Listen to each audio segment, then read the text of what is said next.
juga kan sikap politik partai berada di dalam atau di luar pemerintahan gitu kan. Lah iya, lo enak aja. Kalau menit ini saya ngomong, hihi, kan harus dihitung secara politik, no. Enak aja. Jadi kan ini pasti wartawan kan yang ditunggu iki sikap dari Rakernas. Tadi pagi saya baca Kompas ya gitu, akan menentukan sikap aku sambil sarapan gitu kan, aku bilang enak aja ya dong, gua mainin dulu dong.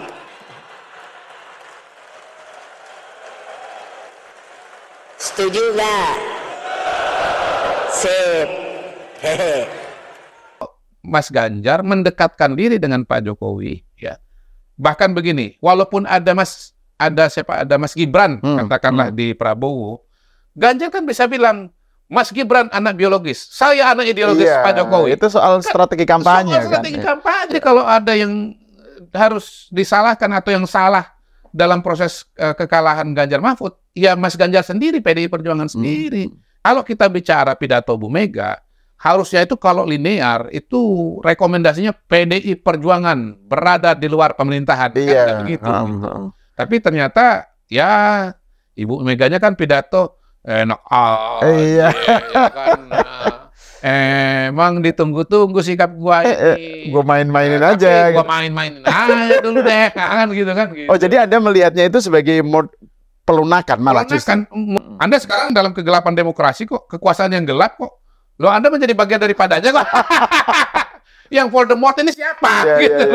Perdebatan mengenai siapa yang lebih populer di masyarakat Indonesia antara Jokowi dengan Megawati Soekarno Putri itu sudah keluar skornya, sudah keluar hasilnya, sudah keluar raportnya gitu loh, bahwa Pak Jokowi itu jauh lebih populer dibandingkan dengan Bu Mega. Halo sahabat DC, kali ini saya akan membagikan pernyataan menarik dari Direktur Eksekutif Indobarometer Muhammad Kodari saat tampil di podcast Seruput Kopi di Cokro TV bersama host andalanya Ahmad Sahal. Pada kesempatan itu, M. Kodari mengupas pernyataan Megawati di Rakernas PDI Perjuangan baru-baru ini. Yang menarik menurut Kodari, saat ini Megawati sudah jauh kalah populer dari Jokowi. Karena pertarungan Pilpres menurutnya juga pertarungan kingmaker. Dan ketika Prabowo dan Gibran menang dengan perolehan suara 58%, sedangkan Ganjar Mahfud hanya 16%, maka menunjukkan bahwa Jokowi jauh lebih unggul dan superior daripada Megawati. Tak perlu berlama-lama, yuk kita simak bersama video berikut ini. Pertama, memang ini Rakernas pasti sangat penting ya, karena berkaitan dengan dua hal. Pertama, bahwa PDI Perjuangan itu merupakan partai pemenang pemilu legislatif. Kursinya paling besar di DPR. Jadi sikap-sikap PDI Perjuangan tentu menjadi penjuru dan bisa mempengaruhi proses-proses politik dan pemerintahan ke depan itu satu. Yang kedua, yang membuat juga jadi spesial adalah hubungan antara PDI Perjuangan dengan Presiden petahana pada hari ini, Pak Jokowi, yang mengalami perenggangan ya, pada masa pemilu presiden 2024. Nah, kalau saya melihat sih memang dengan pidato Bu Mega pada saat pembukaan pada hari pertama, itu sudah jelas lah bahwa PDI Perjuangan, Bu Mega dengan Pak Jokowi itu sudah bubar, udah selesai lah. Lo gue en, nah kalau bahasa anak zaman dulu kan, gitu. Jadi bukan anak zaman dulu itu, ya baru beberapa tahun lalu. Beberapa tahun lalu ya. Oke, pokoknya lo gue en lah sudah.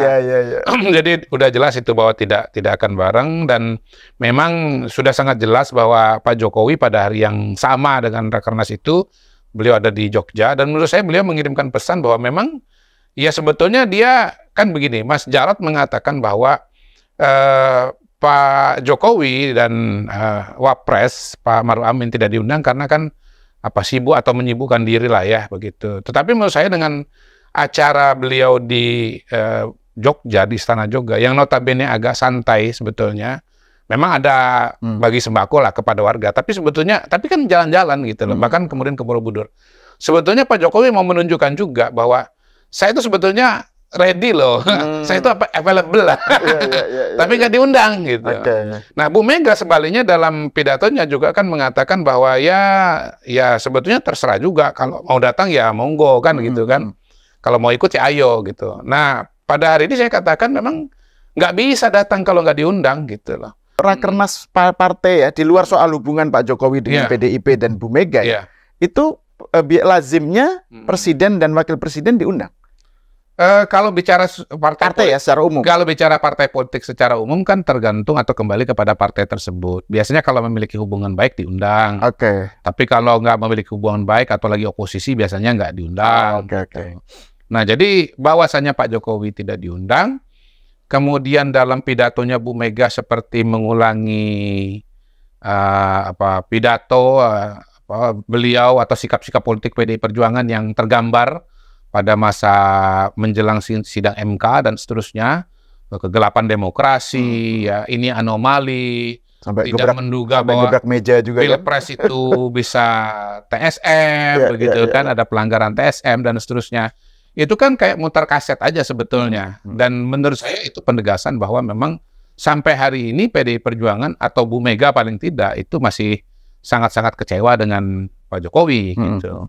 Dan saya kira slogan Satyam Eva Jayate, perjuangan pasti kebenaran pasti menang, kemudian slogan berikutnya api perjuangan tak pernah padam, itu kan mengindikasikan adanya perlawanan. Saya membacanya sebagai sebuah perlawanan dari PDI Perjuangan, dan saya seolah-olah seperti kayak deja vu gitu loh, melihat PDI Perjuangan kayak seperti kembali kepada masa Orde Baru.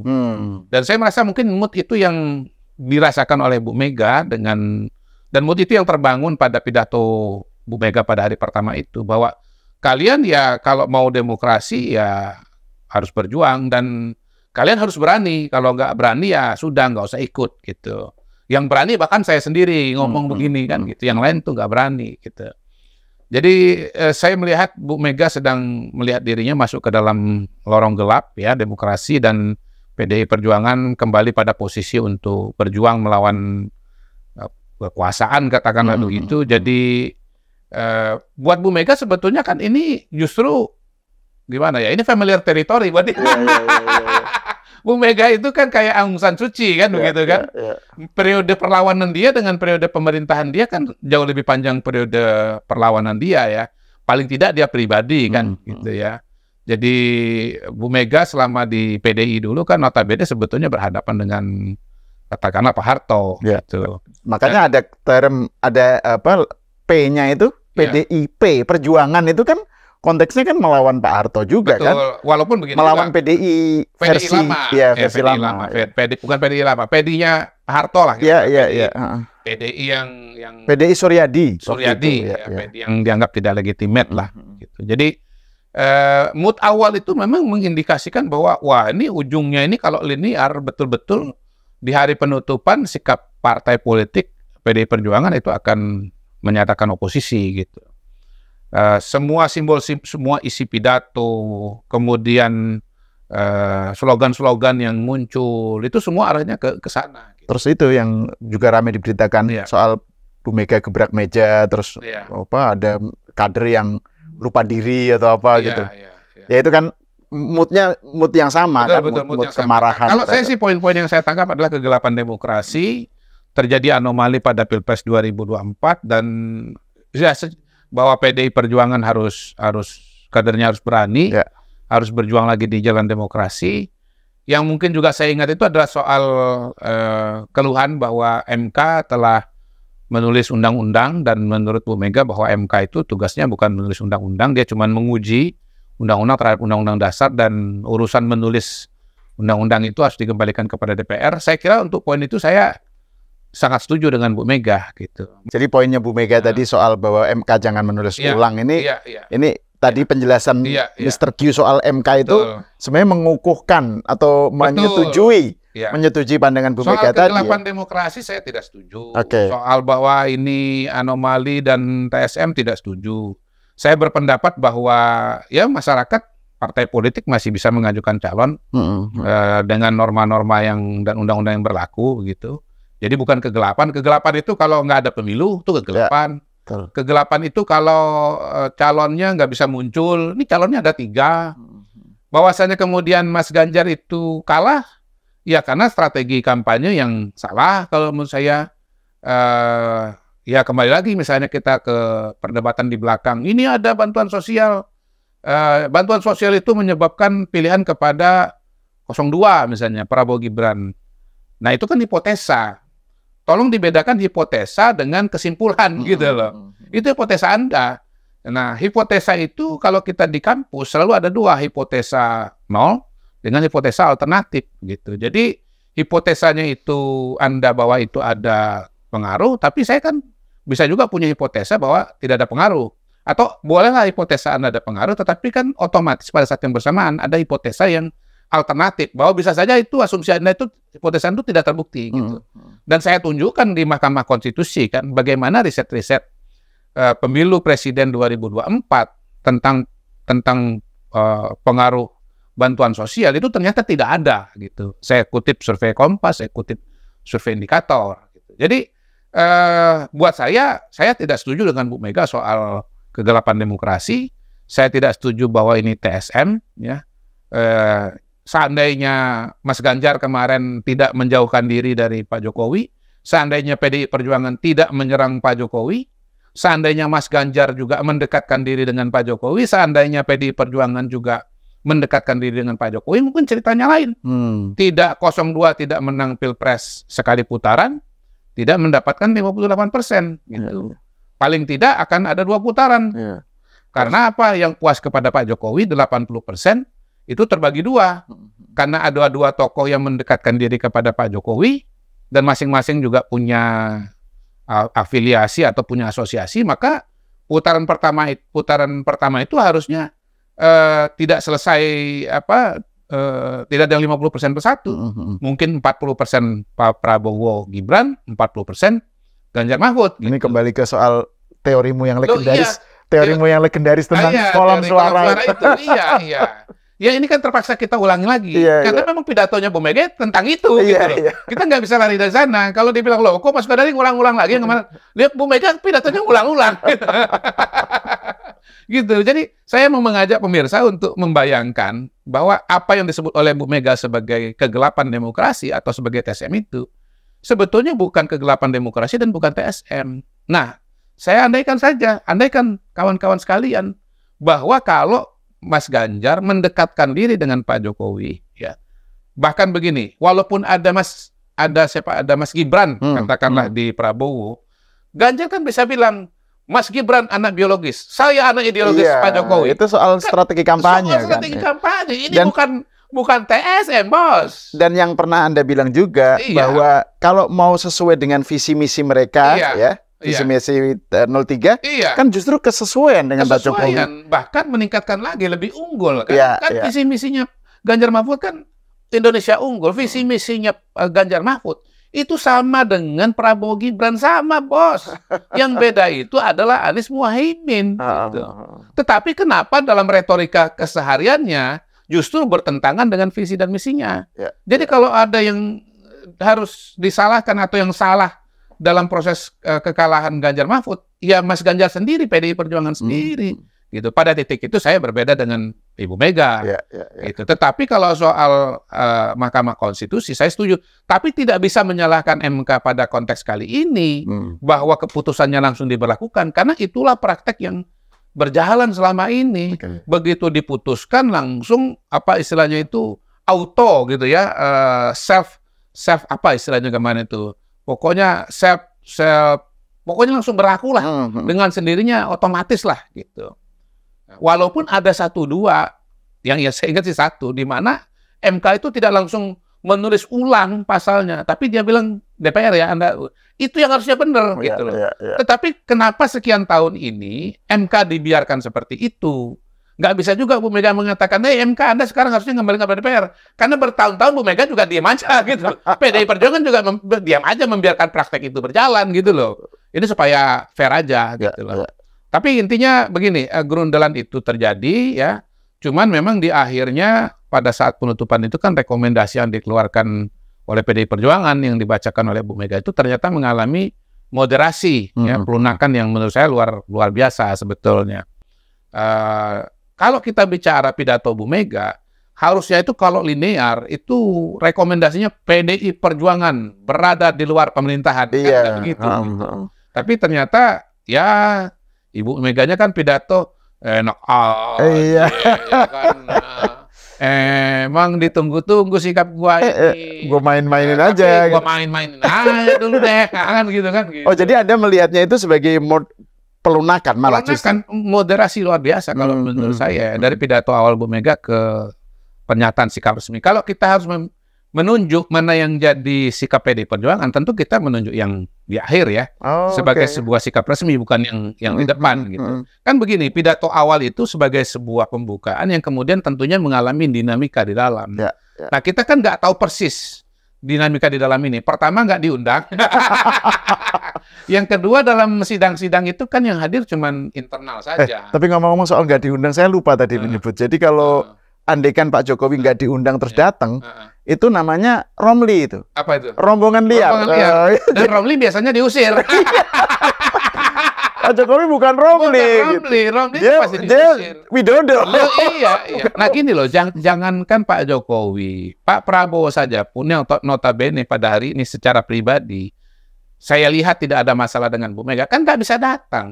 Atau nggak datang kan. Kenapa? Karena nggak ada undangan gitu loh. Apalagi yang dianggap punya masalah, apalagi yang diserang-serang. Ya nggak mungkin datang lah. Dikasih undangan aja belum tentu datang, apalagi dikasih undangan, kan begitu. Saya tuh begini, sebetulnya api tak kunjung padam, Satyam Eva Jayate itu adalah battle cry oposisi kalau menurut saya. Dan itu adalah resemblance dari PDI Perjuangan pada masa Orde Baru.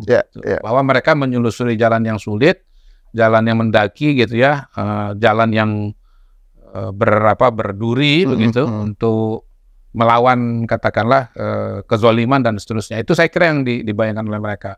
Walaupun kalau dikaitkan dengan rekomendasi dari PDI Perjuangan di hari terakhir itu juga sebetulnya bisa dimanain berbeda. Tapi ini pemahaman saya sendiri ya, bahwa api tak kunjung padam ya, dan api tak kunjung padam itu kan karena api ini berasal dari Merapen, gerobokan gitu. Sumber api yang memang nggak mati-mati. Betul. Sering dipakai buat PON. Mungkin Asian Games-nya masalah juga pakai api. Jangan-jangan dari situ ya, betul. Jadi sumber api abadi. Kalau melihat itu api abadi Merapen dan api tak kunjung padam itu, menurut saya sebetulnya itu menyimpulkan Bu Mega sendiri. Bahwa Bu Mega ini masih akan menjadi ketua umum PDI Perjuangan 2024, 2029 atau 2025, 2030. Karena munasnya baru tahun depan ya 2025, 2030. Jadi sebetulnya api tak kunjung padam itu atau api abadi Merapen itu ya Bu Mega itu sendiri. Bu Mega tetap sebagai sosoknya gitu ya. Sebagai sosok ketua umum PDI Perjuangan dan belum akan diganti atau belum tergantikan. Nah, hal lain yang implikasinya begini, implikasinya ya. Yang penting dari implikasi itu adalah bahwa PDI Perjuangan tidak harus keluar dari kabinet. Dan bisa jadi menurut saya sebetulnya itulah yang mau dikejar oleh PDI Perjuangan. Maksudnya kabinetnya Pak Jokowi sekarang. Andaikan mereka konsisten dengan sikap yang pertama tadi, yang lorong gelap demokrasi, gitu ya, narasi itu harusnya keluar gitu. Iya, menurut saya itulah permainan Bu Mega.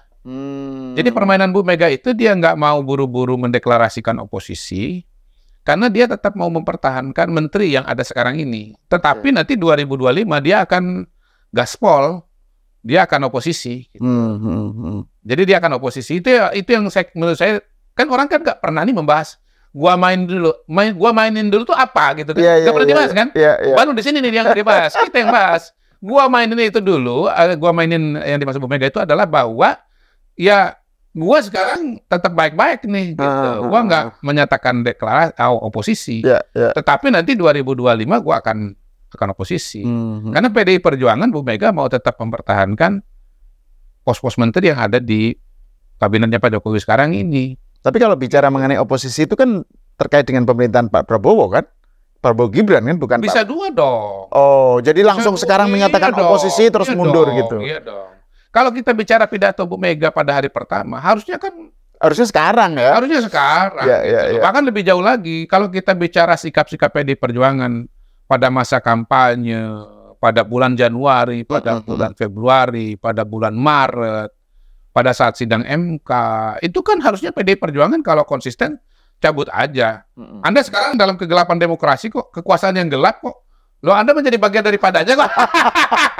Yang Voldemort ini siapa? Gitu. Betul. Karena katanya berhadapan dengan Voldemort gitu.